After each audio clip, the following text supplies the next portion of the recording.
مسلمانوں نے حکومت کر کے اسے سونے کی چڑیا بنایا تھا۔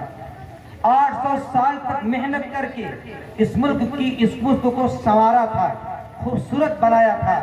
انگریز یہ چاہتی تھی ملک پر قبضہ کر کے ملک کو اپنے حوالے کر لیں، لیکن کامیاب نہیں ہو رہی تھی۔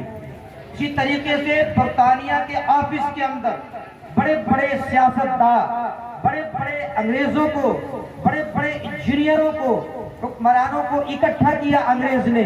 صرف اس لیے اکٹھا کیا، اتنی دن سے ہم جنگ لڑ رہے ہیں، ہمیں کامیابی کیوں نہیں مل رہی؟ آخر کامیابی تو ملنی چاہیے۔ تو اپنی اپنی باتیں لوگوں نے پیش کی۔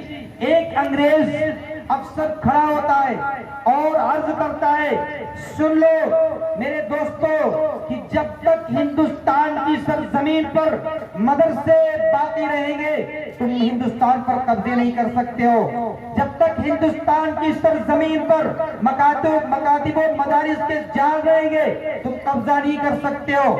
جب تک علماء باقی رہیں گے ہندوستان کی سرزمین پر تم قبضہ نہیں کر سکتے ہو۔ اور جب تک اس ملک کے اندر جو ہے قرآن زندہ رہے گا تم اس ملک میں قبضہ نہیں کر سکتے ہو۔ یہ بات پاس ہوئی، متفقہ طور پر فیصلے ہوئے، اور ہندوستان کے چپے چپے کے اندر، ہندوستان کے گوشے گوشے کے اندر جو ہے بڑے بڑے جو ہے افسروں کو، انگریز فوجیوں کو بھیجا گیا، فلاں جگہ جاؤ آپ مدرسے کو گراؤ، فلاں جگہ جاؤ علماء کو گراؤ، فلاں جگہ جاؤ علماء کو قتل عام کرو۔ امت کی غیور نوجوانوں، میں فخر کے ساتھ یہ بیعت کہتا ہوں، اس ملک کے اندر مدارس و مکاتب نے جو کام کیا ہے میرے دوستو کوئی نہیں کر سکتا ہے۔ اس وقت جب یہ بات پاس ہوئی ہے اور بھارت کی سرزمین پر چپے چپے کے اندر انگریز گھومتی ہے اور مدرسوں کو جو ہے ختم کرتی ہے، 30 لاکھ قرآن عظیم کے نسخے انگریزوں نے چلایا ہے، 51,000 علماء کو پھانسی پہ چڑھایا ہے، اور گلی گلی میں جا کر کے مکتبوں کو ختم کر رہے تھے۔ ایسے ہی تاریخ میں لکھا ہے کہ آپ کے امرتسر کی سرزمین پر ایک افسر گیا اور مولوی صاحب سے کہتا ہے، مکتب کے مولوی صاحب سے کہتا ہے، میں قرآن کو جلانے آیا ہوں، قرآن کو مٹانے آیا ہوں۔ کہا کوئی بات نہیں، آپ جلاؤ مٹاؤ، آج میرے ہاں آپ کی دعوت رہے گی، کھانا کھاؤ، اس کے بعد جو کرنا اپنا کام کرو۔ آپ کیا قبول کرتے ہو؟ تو انگریز افسر نے کہا بھائی کھانا تو کھا لوں گا۔ تو دسترخوان لگا، مختصر بات کی دسترخوان لگا۔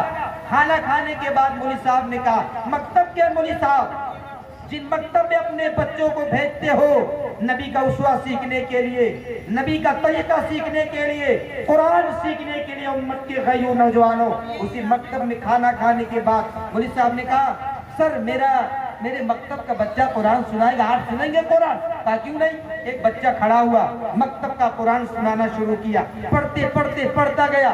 افسر ٹوکتا ہے، بیٹا تم غلط قرآن پڑھتے ہو۔ مکتب کا ایک بچہ کھڑا ہو، سر آپ غلط کہتے ہو، میرا بھائی قرآن صحیح پڑھتا ہے۔ دوسرا کھڑا ہوا کہتا ہے، سر آپ غلط کہتے ہو، میرا بھائی قرآن صحیح پڑھتا ہے۔ تیسرا کھڑا ہوا اور کہتا ہے، بچہ کون سا؟ مکتب کا بچہ کہتا ہے، سر آپ غلط کہتے ہو، میرا بھائی قرآن صحیح پڑھتا ہے۔ افسر کھڑا ہوتا ہے اور کہتا او مائی گاڈ، اب تو قرآن کو تو مٹایا بھی نہیں جا سکتا، قرآن تو ایک جگہ نہیں، قرآن تو مسلمان کے چھوٹے چھوٹے بچوں کے سینوں کے اندر محفوظ ہے، قرآن کو کون مٹا سکتا ہے؟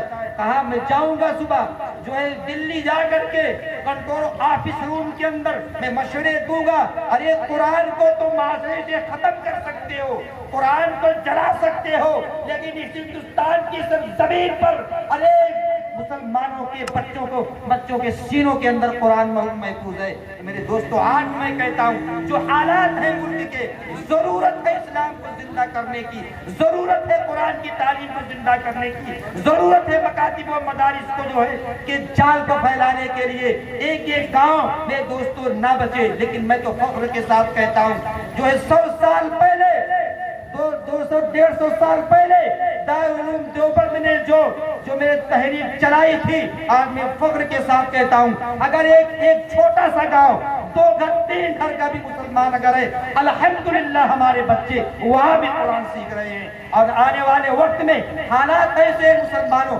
گھبرانے کی ضرورت نہیں ہے، تم سب سے آگے ہو، پہلے بھی آگے تھے، آج بھی آگے ہو، آنے والے وقت میں بھی تمہارا جھنڈا سب سے بلند ہو۔